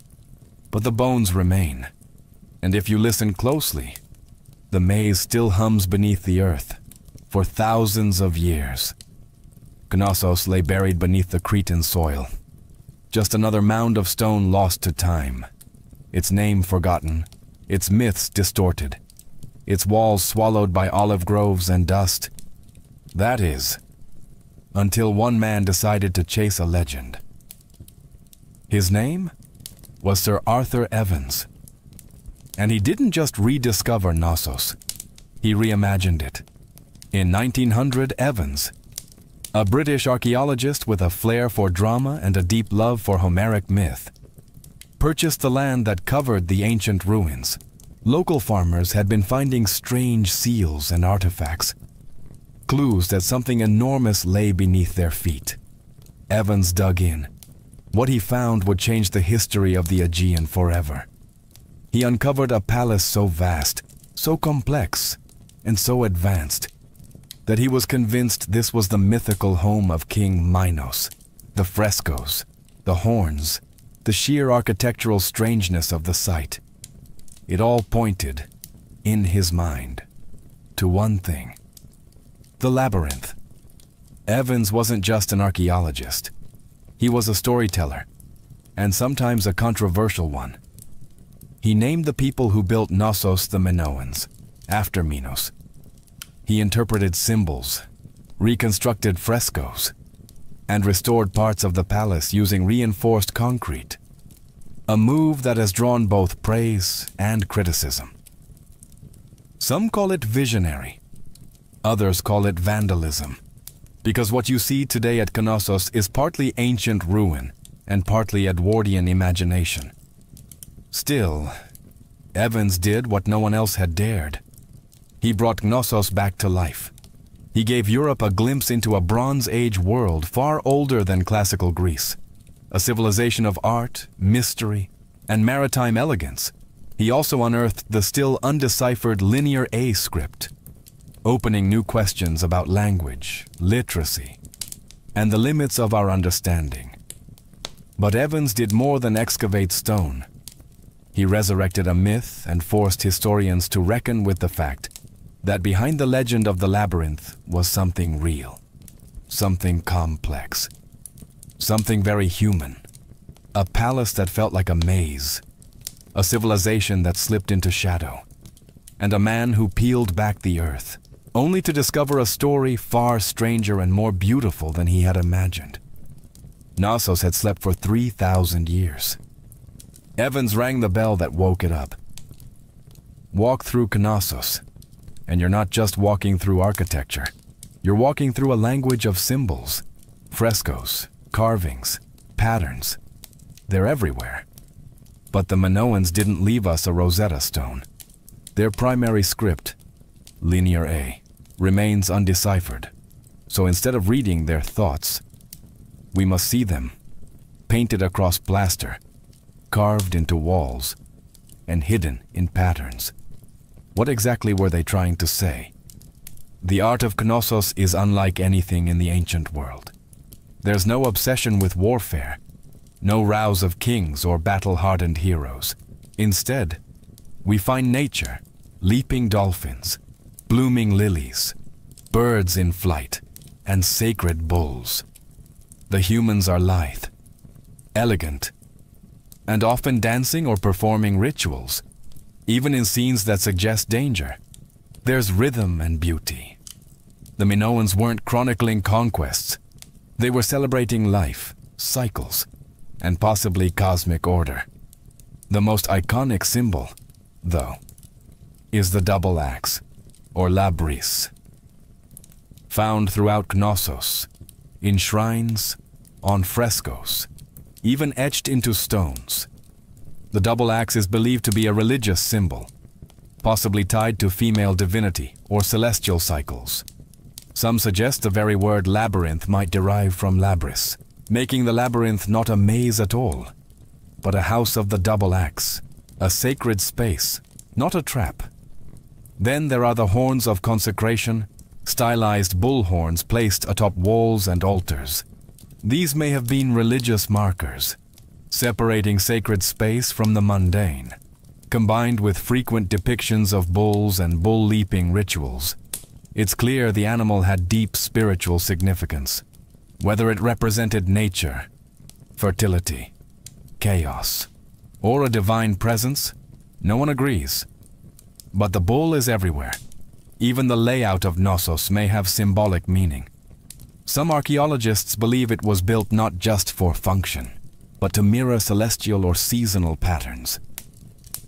Its winding corridors and nested rooms could represent a journey through life, through death, through the underworld. A spiritual maze, not a physical prison, but without a deciphered script. Every theory walks a thin line between insight and imagination. The Minoans spoke in symbols, not stories, and so we're left to interpret. What is Knossos saying? We hear the rhythms, we see the images, but the meaning, that remains just out of reach. Like a thread unraveling into myth, Knossos is a ruin. Yes, but it doesn't feel dead. Walk its corridors today and you'll sense something humming just beneath the surface. Not ghosts, not gods, but echoes of myths, of lives, of questions that refuse to go away, thousands of years after its fall. Knossos still holds us in its maze. Tourists wander its halls. Archaeologists dig for answers, and writers spin new tales inspired by its shadow. The Minotaur may be myth, but the feeling of the labyrinth is real. We don't know who ruled Knossos. We don't know the names of its kings, queens, or priests. We don't know the prayers they whispered, or the laws they lived by. But we know they loved beauty. We know they worshipped nature. We know they understood balance between architecture and art, between ritual and reality. And we know they were the first, before the Parthenon, before Rome, before the Hebrew temples or the Persian palaces. There was Knossos, a palace that was also a city that was also a temple that may have also been a story. Because perhaps that's what the labyrinth really is. Not a prison, not a puzzle, but a narrative carved in stone. A myth in architectural form. The legend of the Minotaur didn't arise from nothing. It came from this place. from the fusion of its corridors, the reverence of its bull rituals, and the awe it inspired in generations who tried to make sense of it. The Greeks turned it into a story. We turned it into archaeology. But at its core, Knossos has always been both. Today, we can walk its ruins in broad daylight. We can take photos, draw maps, and even reconstruct its frescoes. But the mystery hasn't vanished. The line between fact and legend still shimmers like heat over stone. Maybe that's why Knossos endures. Because it doesn't give us all the answers. It reminds us that sometimes history isn't meant to be solved. It's meant to be felt. And Knossos, ancient, tangled, half-remembered, isn't just a place on a map. It's a question. One that leads us deeper with every step. And like Theseus, we're all still following the thread. Ancient engineers knew exactly what they were doing. The earliest rams were handheld. Teams of soldiers simply lifted a tree trunk and smashed it against enemy defenses like frenzied lumberjacks. But over time, the battering ram evolved. Engineers realized that mounting the ram inside a wheeled frame, often with a roof to protect the crew from arrows and boiling oil, turned it from a tool into a weapon of terror. The Assyrians, masters of siege warfare, turned rams into psychological weapons. Their siege towers combined rams with archer platforms, meaning a city's gates were being destroyed, while defenders were under constant fire. Relief carvings from Nineveh show rams with pointed iron tips, rolling up to the gates of rebellious cities like slow-moving gods of destruction. And it wasn't just the front door they were smashing. Rams were often used to breach weak points in walls, batter down watchtowers, or collapse gatehouses entirely. Their presence meant one thing: surrender, or watch your defenses crumble like stale bread. The Greeks refined them. The Romans perfected them. Roman engineers built massive rams called ares, Latin for ram, suspended with chains or ropes inside enormous siege shelters. Some were so big they needed dozens of men to operate, and the rhythm of their swinging beam was said to sound like thunder rolling across stone. And yet, for all their brute force, battering rams required serious teamwork.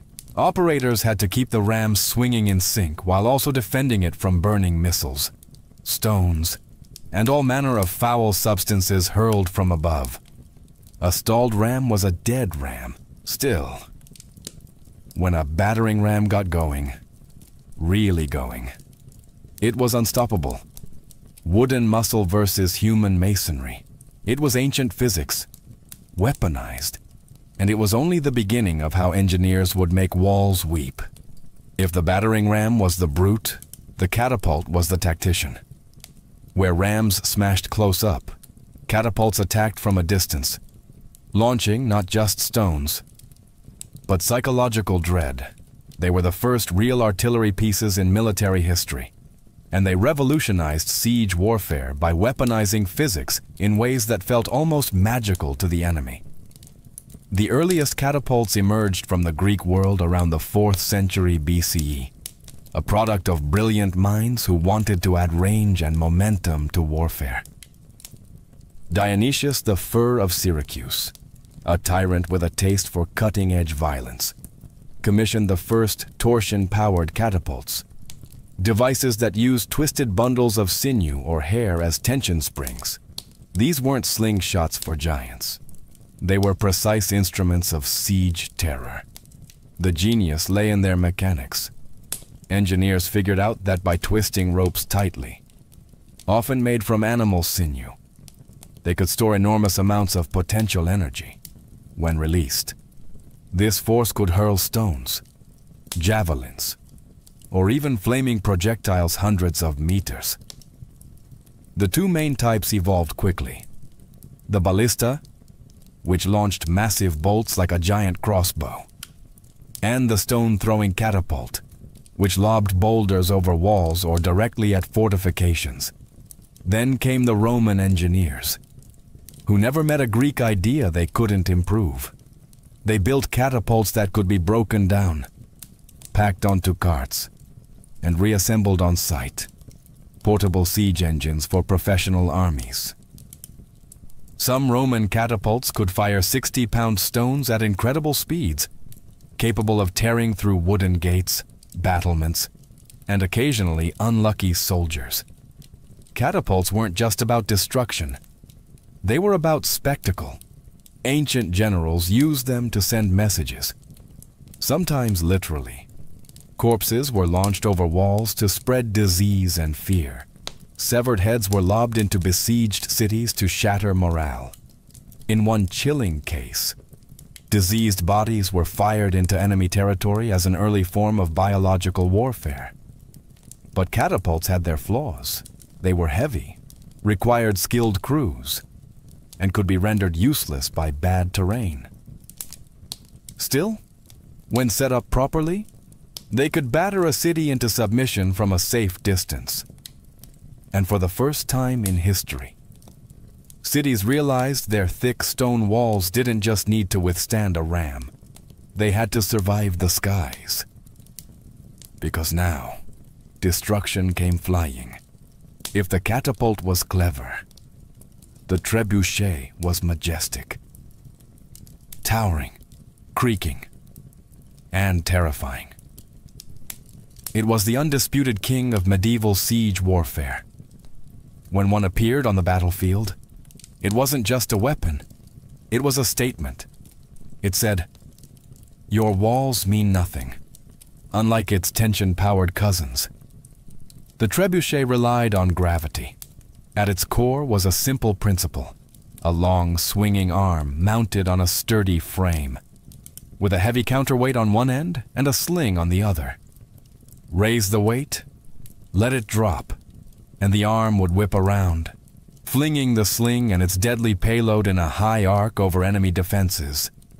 It was controlled destruction, precise, predictable, and devastating.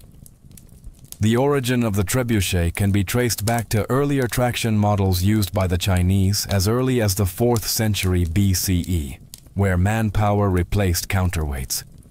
But the counterweight trebuchet, the version that would rewrite siege warfare in Europe and the Islamic world, emerged in the 12th century, possibly through Byzantine or Muslim intermediaries. Once Europe got its hands on the design, it spread like wildfire through castles and crusades. The power was astonishing. A well-built trebuchet could launch 300-pound projectiles over 300 meters. Stones the size of furniture would crash into towers, pulverize walls, or crater enemy morale. But the real magic was in the arc. Unlike catapults, trebuchets could hurl projectiles over walls with finesse. This meant they weren't just smashing defenses. They were hitting courtyards, barracks, and supply depots inside. And it wasn't just stones. Trebuchets hurled everything: diseased animals, burning pitch, pots of lime to blind defenders, even messages or insults wrapped around rocks.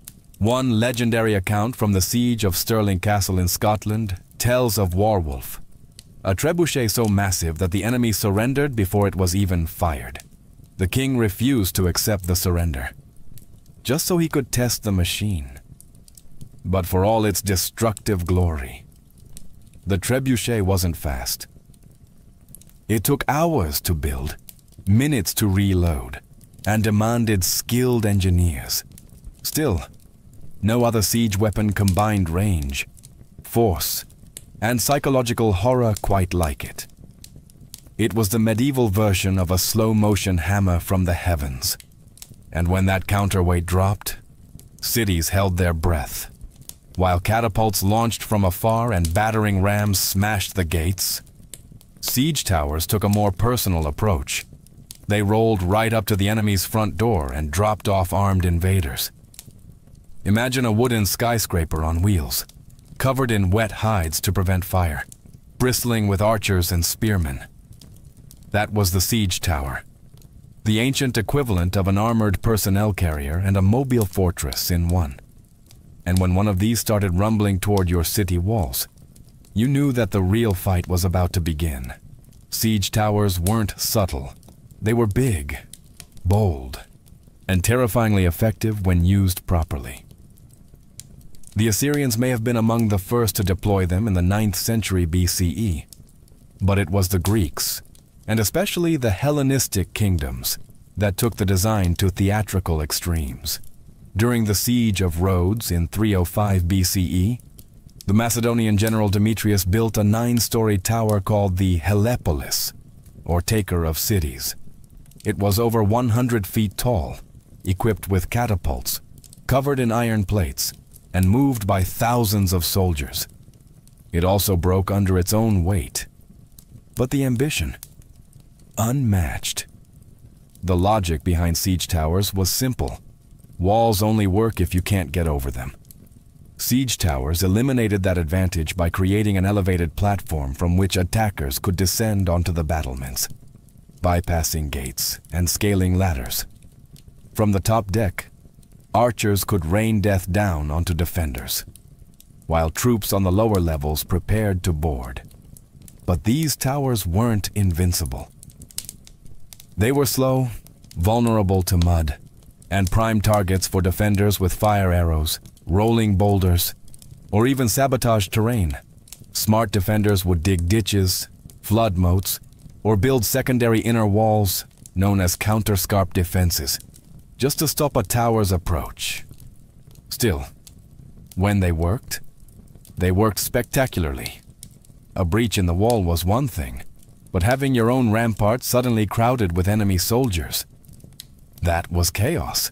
Siege towers transformed the battlefield from a horizontal contest of strength to a vertical race for survival.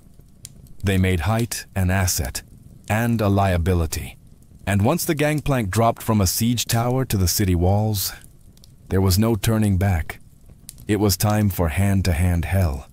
While rams smashed and trebuchets soared, some of the most devastating siege tactics happened silently. Underground, siege tunneling, or sapping, was the dark art of defeating a city by removing the ground it stood on. Literally. The idea was ancient and horrifyingly effective.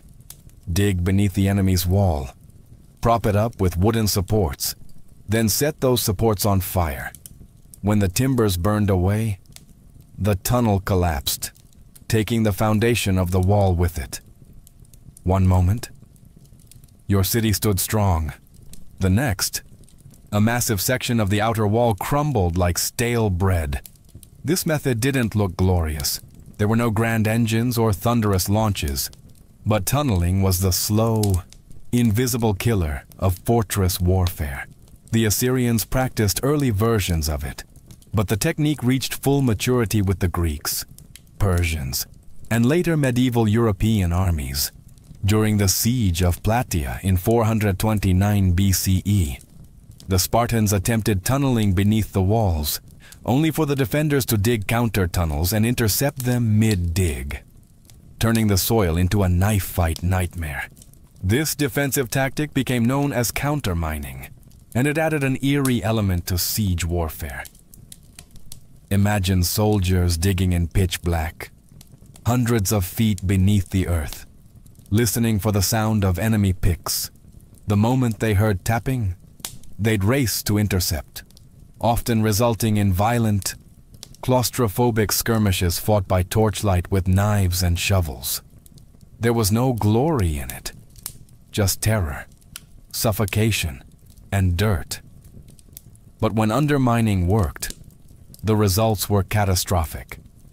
One of the most infamous examples came in 1212 during the siege of Rochester Castle in England. King John's forces tunneled beneath the southern wall, packed the mine with pig fat, and set it ablaze. The supports collapsed, bringing down the entire tower above. The defenders were stunned, and soon after, surrendered. By the 13th century, Siege engineers became specialists in identifying weak foundations, measuring the soil's behavior, and planning collapses with terrifying precision. They were geologists and demolitionists rolled into one. And though tunneling required time, labor, and a bit of madness, it proved one truth about siege warfare. If you couldn't go over the wall, and you couldn't go through it, you could always take it down from below. Not all the drama of siege warfare came from the attackers.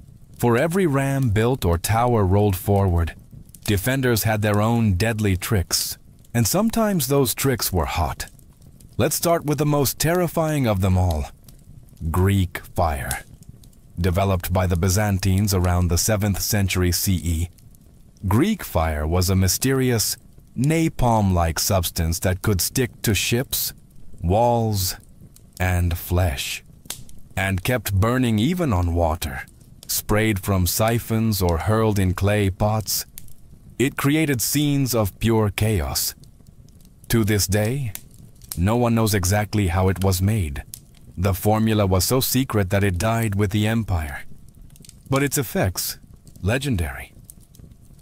Entire fleets were reduced to flaming skeletons within minutes. And that was just the start. In more low-tech defenses, boiling liquids were the go-to weapons of choice. Boiling water, oil, or sand would be poured from murder holes. Those quaint openings in the ceilings of gateways or towers, directly onto invaders below. Oil was especially feared. Unlike water, it clung to skin, soaking into clothes and armor before being set alight. Imagine climbing a siege ladder only to be greeted with fire you could never put out. Hot sand, though less dramatic, was vicious in its own right. It would slip into the gaps of armor, especially around the neck or wrists, causing second and third degree burns as it cooked the flesh beneath. It didn't look impressive from a distance, but it turned bold warriors into screaming wrecks in seconds. Defenders also relied on the good old laws of physics. Gravity became a weapon. Giant stones, logs, or even dead animals were dropped from parapets onto siege engines or dense formations of troops. The goal wasn't just to kill, it was to break the machines and morale at once.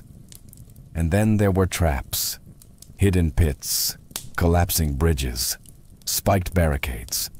Castles became puzzles of pain, designed to slow, confuse, and punish.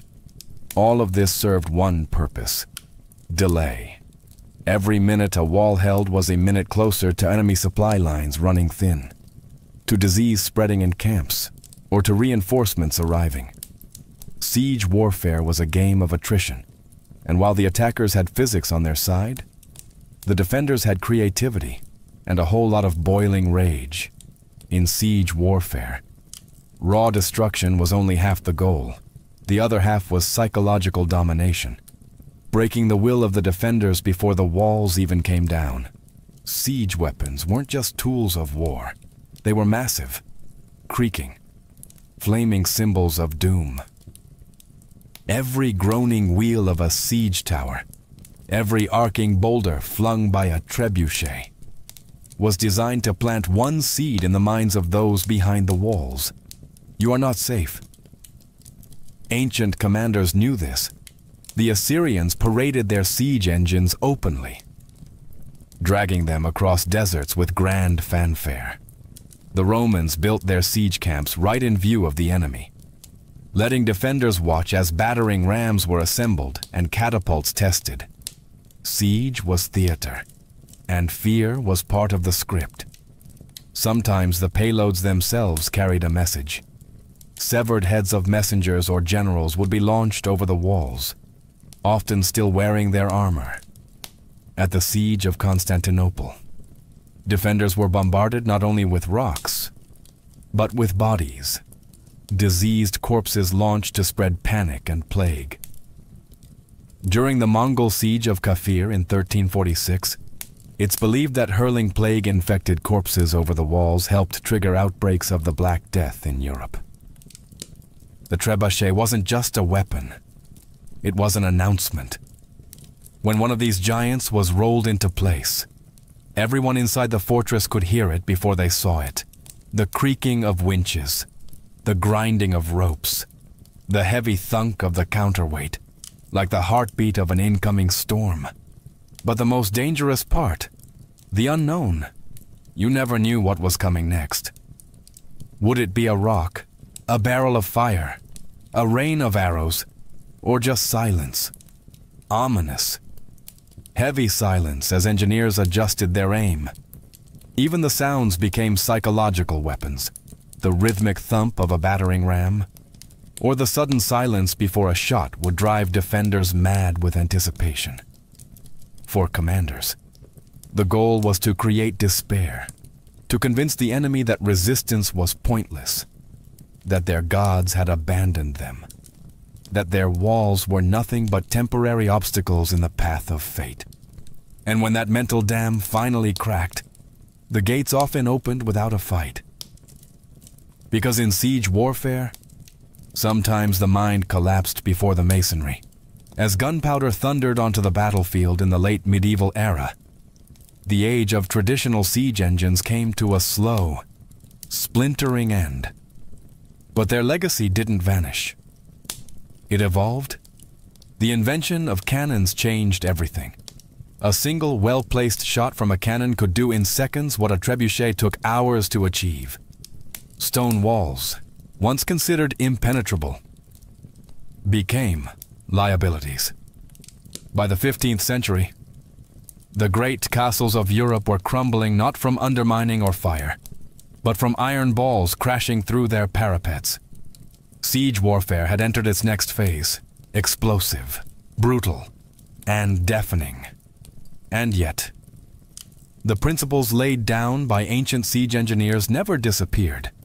Modern artillery still owes a debt to the catapult and trebuchet. Every ballistic missile and long-range howitzer is just a high-tech descendant of the same question. How do you break what's meant to be unbreakable from a distance?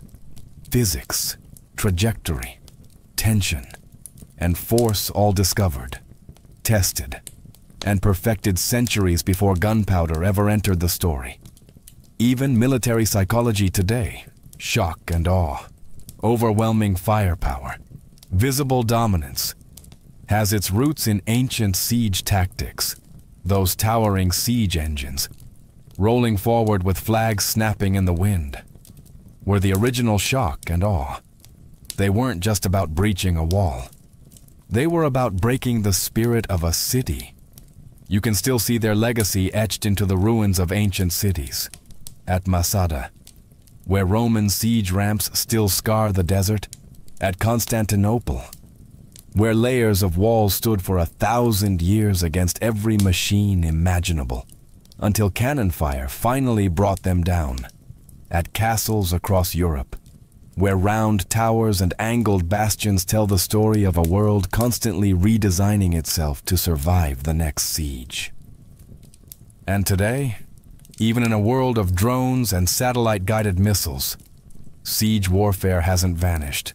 It's just gone digital. Cities are still surrounded. Defenders are still isolated. Walls are now firewalls, blockades, or even media blackouts. But the soul of the siege remains the same. Someone wants in, someone wants to keep them out. And both are willing to wait, build, and break to win. The battering rams are gone. The trebuchets are museum pieces. But the spirit of siege warfare, it's as alive